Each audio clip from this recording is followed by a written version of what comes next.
अस्सलाम वालेकुम व्यूवर, कैसे हैं? उम्मीद आप सब ठीक होंगे। आज कुछ सवालों के जवाबात देने थे जिसके लिए मैं यहाँ मौजूद हूँ। लेकिन सबसे पहले मैं आपसे पूछूँगा कि मैं कौन हूँ? कि मैं कौन हूँ? मैं ये चाहता हूँ कि ये सवाल आप अपने आप से पूछें। आप अपने आप से पूछें कि मैं कौन हूँ? मैं वो जिसे मैं जानता हूँ, या मैं वो जिसे आप जानते हैं, या मैं वो जिसे मैं चाहता हूँ कि दुनिया जाने। देखें, अक्सर औक़ात हमारे वकील दोस्त हमसे पूछते हैं कि किस तरह से हम कामयाब वकील बनें। देखिए, कामयाबी के 3 फार्मूले हैं: मेहनत, मेहनत और मेहनत। इसके अलावा कामयाबी का कोई और शॉर्टकट नहीं कि आप किसी तरीके से कामयाब बन पाएँ। कामयाबी सिर्फ़ और सिर्फ़ आपको मेहनत से मिलनी है। अल्लाह पाक ने कुरान पाक में वकील लफ्ज़ का 500 बार ज़िक्र किया।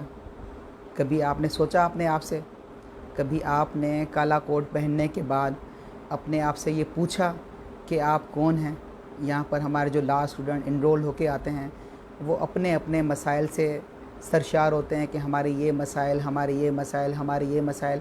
नो डाउट ये फ़ील्ड जो है मसाइल से भरी हुई है, और ये मसाइल आज नहीं हैं। ये मसाइल जब से वकालत का पेशा शुरू हुआ, यहाँ पे फाइनेंशियल क्राइसिस या यहाँ के जो मसाइल हैं, ये शुरू से ही लेके हैं। आप कभी बड़े बड़े वकीलों की अगर बायोग्राफ़ी पढ़ें, आपके ज़हन में जो भी बड़ा नाम है, कायदे-आज़म से लेके आज तक आपके ज़हन में जो भी बड़ा नाम है, आप थोड़ी सी उसकी बायोग्राफ़ी पढ़कर देखें कि वो आज बड़ा नाम किस तरह से बना, तो आपको अंदाज़ा होगा कि उन सब लोगों ने किस तरह से मुश्किल मिजाजी के साथ मेहनत, मेहनत और मेहनत पे ही अमल करते हुए एक बड़ा नाम पाया। आज के हमारे यंग दोस्त वो चाहते हैं कि हम कोई शॉर्टकट लें, किसी शॉर्टकट वे में हम आगे बढ़ जाएं।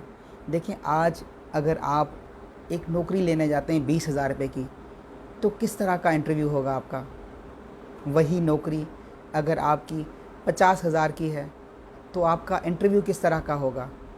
और अगर वही नौकरी आप 2 लाख की लेते हैं, तो आपका इंटरव्यू किस तरह से होगा? मैं समझता हूँ जब हम वकालत की फ़ील्ड में आते हैं, तो हमारा सबसे पहला मुकाबला जो है ना, वो उस कुदरत वाले से होता है।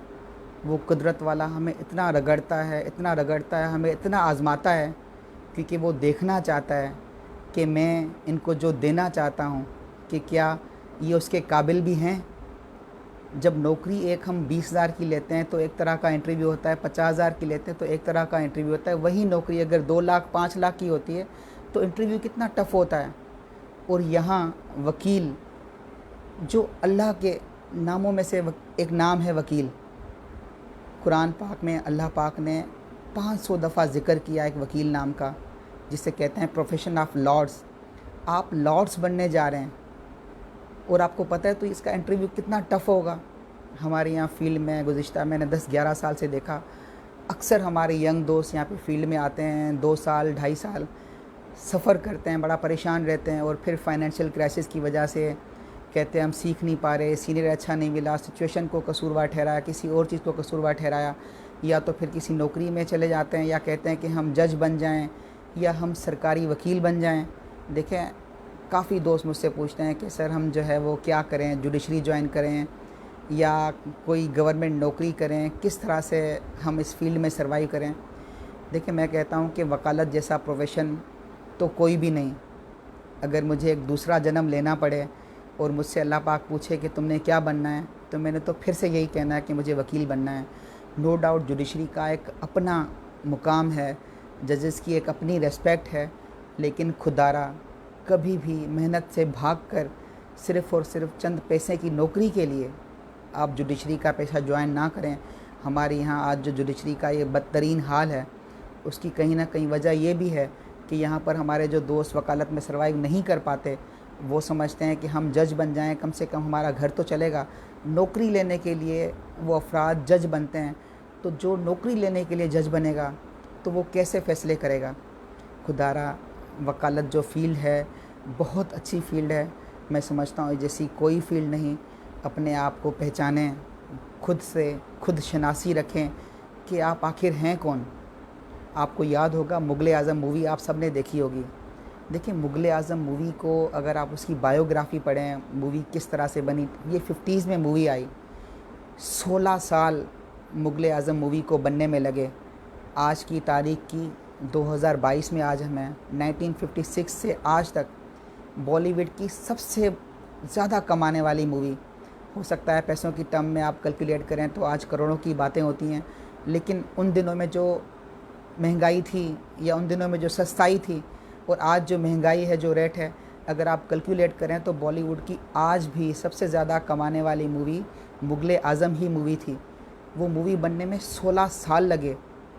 इसी तरह से जब भी किसी ने कामयाब बनना होता है, अगर हमने कामयाब वकील बनना है, अगर हमने कामयाब बनना है, बड़े बड़े बिज़नेस भी होते हैं ना। देखें, आज जब मार्केट में एसएस जैसी कंपनी नहीं थी, लोग सिलेंडर यूज़ करते थे, एलपीजी यूज़ करते थे, तो किसी के जहन में तो ख़्याल आया कि इस तरह से गैस की पाइपलाइन बिछाई जाए। और आप समझते हैं जिस शख्स ने भी ये सोचा होगा कि गैस की लाइन बिछाई जाए, तो कितने अरबों रुपए का बजट बना होगा कि अरबों रुपए इस पे खर्च होने हैं, और फिर कितना अरसा लगना था हर एक घर तक गैस पहुंचने के बाद, और हर घर से रिकवर कितने होने थे, 200, 250, 300। आजकल हमारा 800-900 रुपये बिल आता है। लेकिन एक बड़ी चीज़ें जब भी बनती हैं तो उनको बनने में थोड़ा सा टाइम लगता है। हम no doubt doctor, engineer, BA, MBA, CA करते हैं तो हमारी आमदन जल्द से स्टार्ट हो जाती है। नो डाउट मैं खुद ये चाहता हूँ कि जिस तरह से हमारे यहाँ डॉक्टर, इंजीनियर, बीए वाले, एमबीए वाले, एससीसीए वाले जब अपनी पढ़ाई पूरी करने के बाद वो किसी कम फर्म में, किसी हॉस्पिटल में जब हाउस जॉब के लिए जाते हैं तो उनको कुछ ना कुछ पैसे मिलते हैं। हमारा ये बड़ा उल्मिया है, बड़ी नाजायज़ी है जिसको हम कंडेम करते हैं कि यहाँ पर 5 साल पढ़ने के बाद, 17 साल की स्टडीज़ के बाद जब हमारे यंग वकला यहाँ पर फील्ड में आते हैं तो उनको कुछ भी नहीं मिलता। लेकिन उल्टा उन दोस्तों को यहाँ पे आज सिंध बार की 50,000 तक की फ़ीस है एनरोलमेंट की, वो भरनी पड़ती है।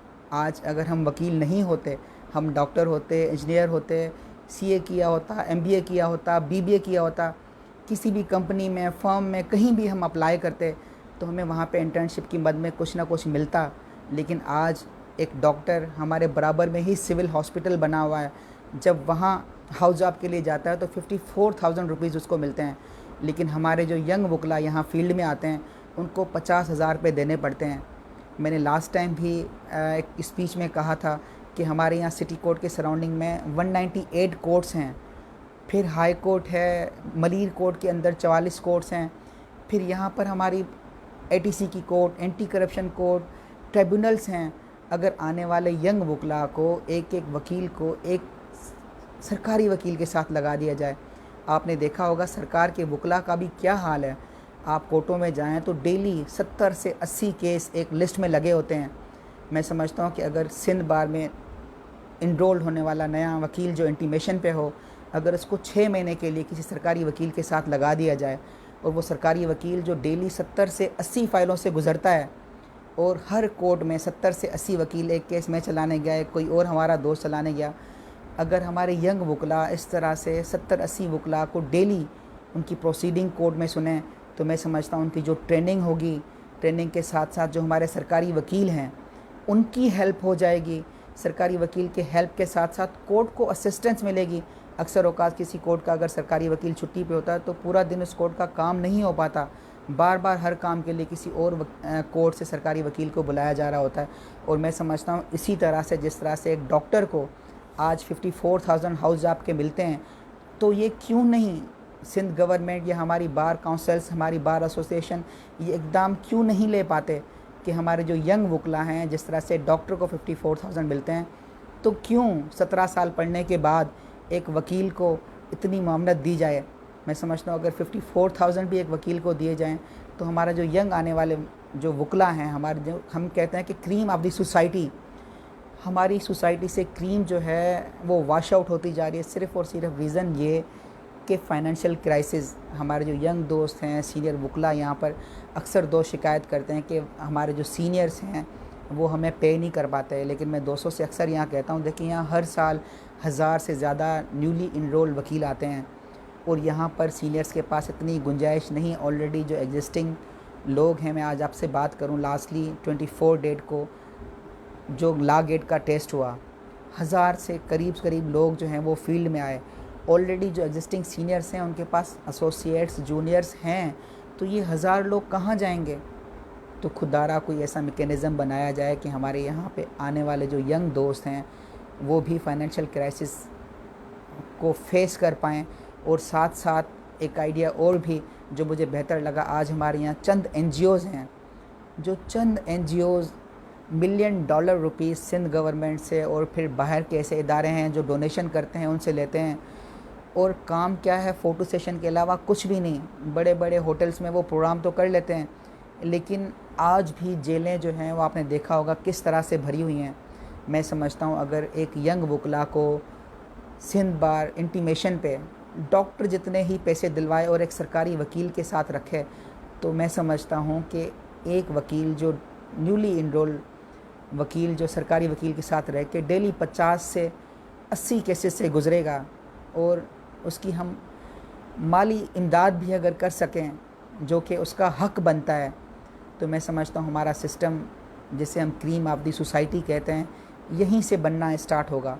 फिर जब इंटीमेशन पीरियड के बाद हमारे जो यंग वकला किसी न किसी बार एसोसिएशन में जब मेंबर बनते हैं, जब Sindh government million dollar rupees NGOs को देती हैं, तो ये हमारी बार एसोसिएशंस को क्यों नहीं देती। अगर हमारी बार एसोसिएशंस को ये फ़ंड मुहैया किया जाए और हमारी बार एसोसिएशन 2 साल तक न्यूली इनरोल वकील को हर महीने सिर्फ़ और सिर्फ एक पॉपर केस भी, क्योंकि पॉपर केस में आपने देखा होगा 25 से 35 हज़ार रुपये गवर्नमेंट के खर्चे पे वकील मिलता है। अगर हमारे न्यूली जो वकला हैं जो बार एसोसिएशन में जब मेंबर बनते हैं, चाहे वो मलीर बार हो, कराची बार हो या व्हाट्सएवर सिंध की किसी भी बार में जाएं, तो बार के पास इतना फ़ंड होना चाहिए सिंध गवर्नमेंट के तवस्सुल से, क्योंकि यही फ़ंड ऑलरेडी अवेलेबल है। ऐसा नहीं है कि इसके लिए कोई नया बजट लाना है, लेकिन वो फ़ंड मिसयूज़ हो जाता है। वो फ़ंड जो है वो चंद एनजीओज़ जो सिंध गवर्नमेंट से लेने के साथ साथ पूरी दुनिया से वो फ़ंड्स रेज़ करती हैं और काम जो है वो नील बटा नील। कभी इनकी आप ऑडिट तो करें, कभी आप इनसे पूछें तो सही कि आपको ये जो फ़ंड दिए गए आपने किए कहाँ। बड़े बड़े होटल्स में सिर्फ बड़े बड़े प्रोग्राम दिखाकर फ़ंड को मिसयूज़ किया जाता है। खैर, हमारी फ़ील्ड के जो मसाइल हैं, मैं अपने यंग दोस्तों से यही गुजारिश करूँगा। देखिए, मसाइल फ़ील्ड के हैं और ये आज के नहीं हैं। जब मैं फ़ील्ड में था ये मसाइल तब भी थे, जब हमारे जो सीनियर लोग हैं, सीनियर दोस्त हैं, जो हमारे सीनियर वकला हैं, जब वो भी फ़ील्ड में थे, उन दिनों में भी मसाइल थे। लेकिन फिर मैं आप दोस्तों से ये कहूँगा कि मसाइल अपनी जगह, उनका हल अपनी जगह। हम मिलके कोशिश करेंगे कि हम मसाइल को भी हल कर पाएँ, लेकिन कभी भी हमें हिम्मत नहीं हारनी, क्योंकि हमें ये महसूस करना है, अपनी पहचान करने कि आखिर हम हैं कौन।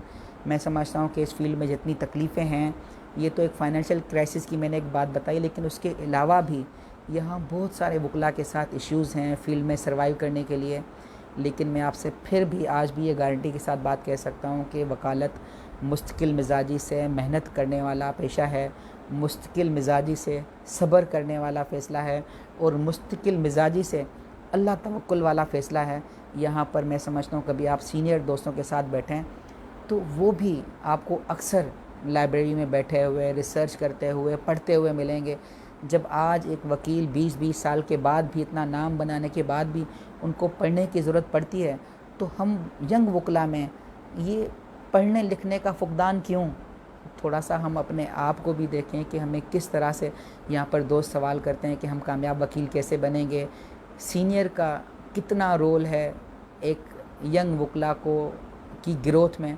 देखें, नो डाउट सीनियर, हम जिस कंपनी में रहते हैं उस कंपनी का माहौल, कंपनी का मतलब चाहे वो हमारे दोस्त हों, फैमिली हों, आस पड़ोस हो, हम जिस माहौल में ग्रो करते हैं वो माहौल हमारी परवरिश करता है। लेकिन आज हम जिस जगह हैं, काला कोट पहनने के बाद, 17 साल की स्टडीज़ करने के बाद, हम एक समझदार लोग हैं। देखो, अल्लाह पाक की ज़ात ने जब हमें बनाया,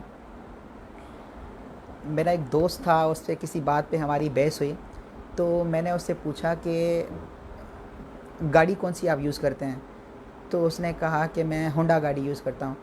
मैंने कहा, हर साल एक होंडा कंपनी दुनिया की सबसे बड़ी कंपनियों में से, गाड़ियों की बड़ी कंपनियों में से है जो हमारे पास यहाँ चलती हैं।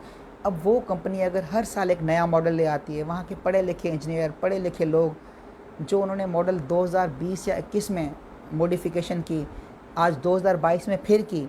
क्या उनको ये नहीं पता था कि ये मॉडिफ़िकेशन जब उन्होंने अभी आज 22 में की है, 21 में क्यों नहीं की? उनको हर बार अपग्रेड, अपडेट होने की ज़रूरत पड़ती है। अल्लाह पाक ने जब हमें बनाया, हम इंसान, हमारी उंगली, हमारी आँख, हमारी नाक, कान सब खुद से ग्रो करते हैं, लेकिन अल्लाह पाक ने हमारा जहन हमारे अपने हाल पे छोड़ा है कि हम अपनी मदद आपके तहत आगे बढ़ें। तो थोड़ा सा अपने जहन की ट्रेनिंग करें, शिकायतों से बाहर आएँ। नो डाउट मसाइल हैं, हर जगह हैं, हर फील्ड में हैं, वकालत में शायद ज़्यादा हैं, लेकिन वकालत में ज़्यादा इसीलिए हैं कि वकालत का रुतबा भी बहुत ज़्यादा है। अल्लाह पाक ने बाकी फ़ील्ड्स का ज़िक्र कुरान पाक में नहीं किया, शायद जज लफ्ज़ का भी ज़िक्र इतनी बार नहीं हुआ होगा, लेकिन वकील लफ्ज़ का अगर 500 बार कुरान पाक में ज़िक्र हुआ तो आप समझें कि आपकी कितनी बड़ी हैसियत है। और ये हैसियत बग़ैर तकलीफ़ के, बग़ैर मेहनत के आपको यूँ हासिल नहीं होनी। कभी भी आप लॉर्ड बग़ैर मेहनत के, मुश्किल मिजाजी से, तकलीफ़ सहने से के बग़ैर आप नहीं बन सकते। सो मेरी आप दोस्तों से गुजारिश कि वकालत जैसा प्रोफेशन कोई और प्रोफेशन नहीं है। अगर आप जुडिशरी में जाना चाहते हैं, आप इंसाफ़ करना चाहते हैं, आप पाकिस्तान के लिए इंसाफ़ करना चाहते हैं, तो जुडिशरी बहुत अच्छी है।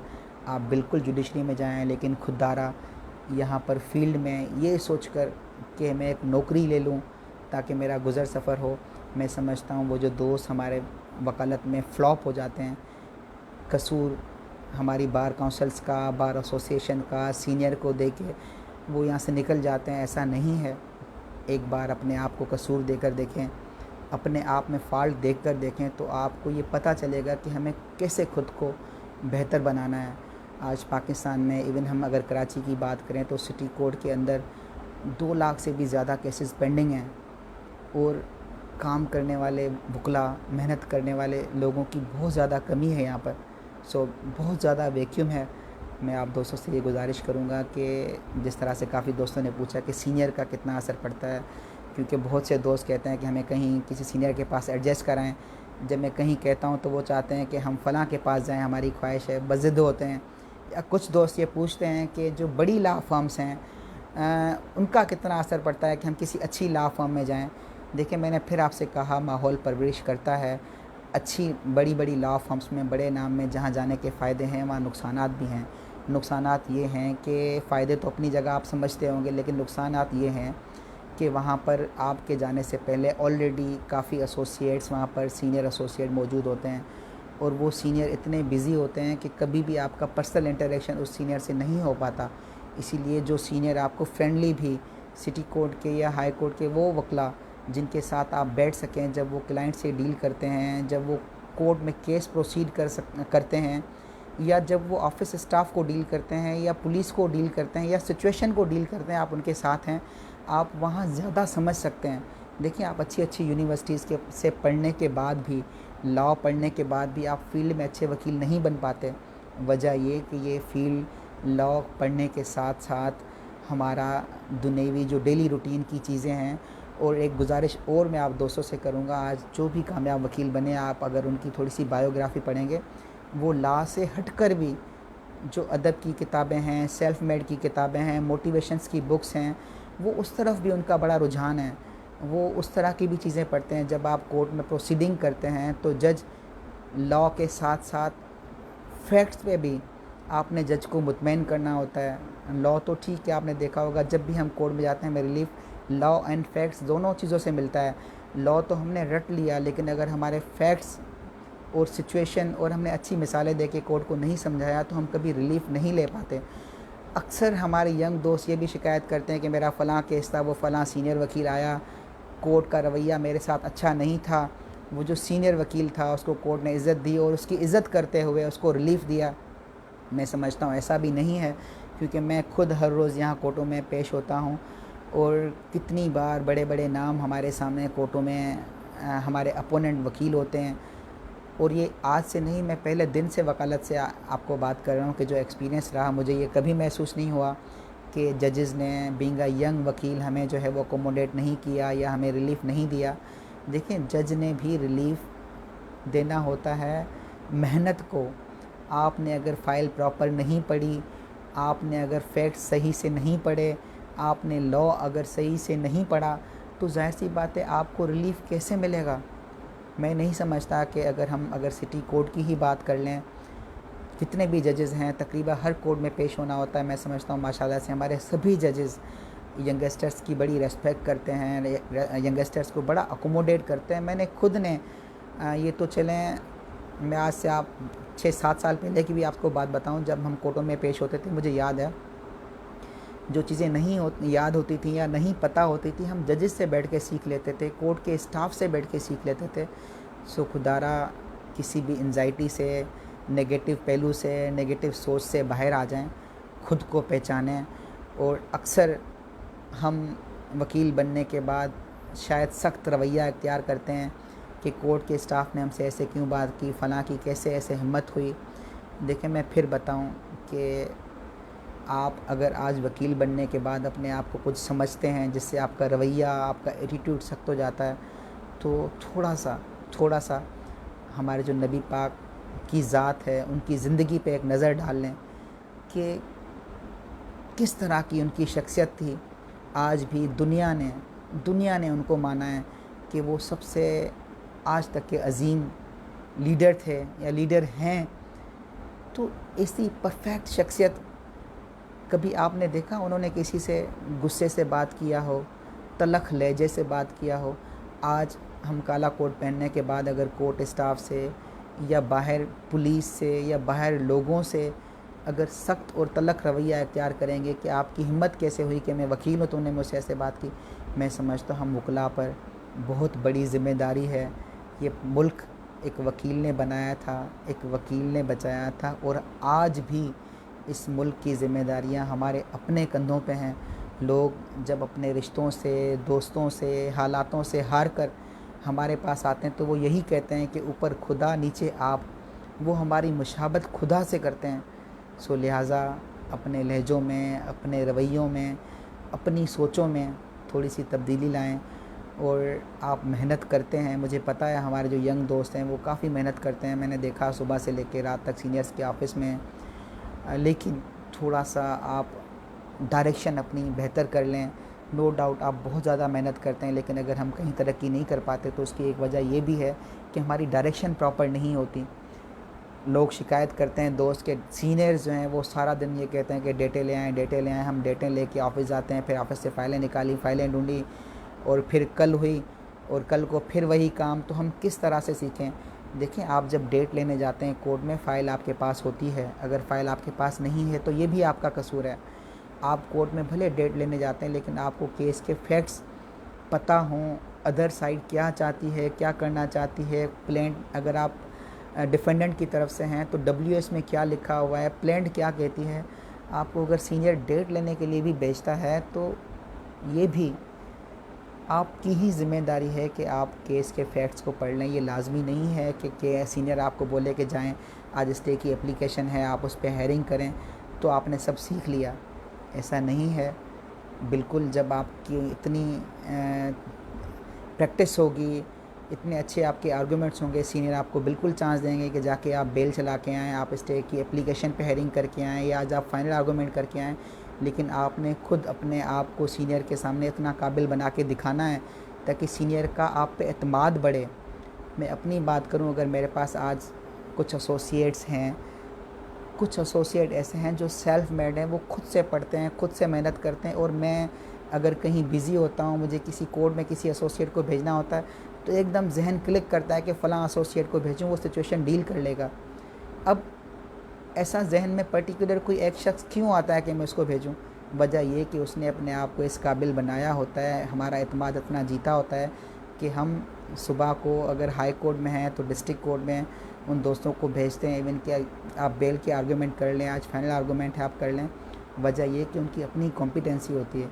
आज अगर कहीं सीनियर का आप पे एतमाद उतना नहीं है तो उनका एतमाद आप जीतें, थोड़ी सी मेहनत करें, थोड़ा सा रिसर्च वर्क करें। जो लोग कामयाब हुए हैं इस फील्ड में उनसे मिलें, उनसे बातें करें, उनकी बायोग्राफीज़ यूट्यूब पर मौजूद हैं, थोड़ा सा उनको सुन लें। फिर मैं भी यहाँ पे मौजूद हूँ, आप दोस्तों को मेरी जो भी ज़रूरत हो, जिस तरह से ज़रूरत हो, लॉ पॉइंट पे हो, मैं हमेशा आप दोस्तों के लिए हाज़िर। आज लाइव आने का मकसद भी यही था कि काफ़ी दोस्त एक ही तरह के सवाल पूछते हैं, तो मैंने सोचा कि मैं लाइव आकर आप सब दोस्तों को इकट्ठे से जवाब दूं। यहाँ पर कमेंट बॉक्स में बहुत सारे लोगों के दोस्तों के कमेंट्स आ रहे हैं, हो सकता है कोई सवाल भी हो। मैं ऑफ़लाइन होने के बाद सब दोस्तों को प्रॉपर तरीके से अपने हर मैसेज का या हर सवाल का जवाब दूंगा।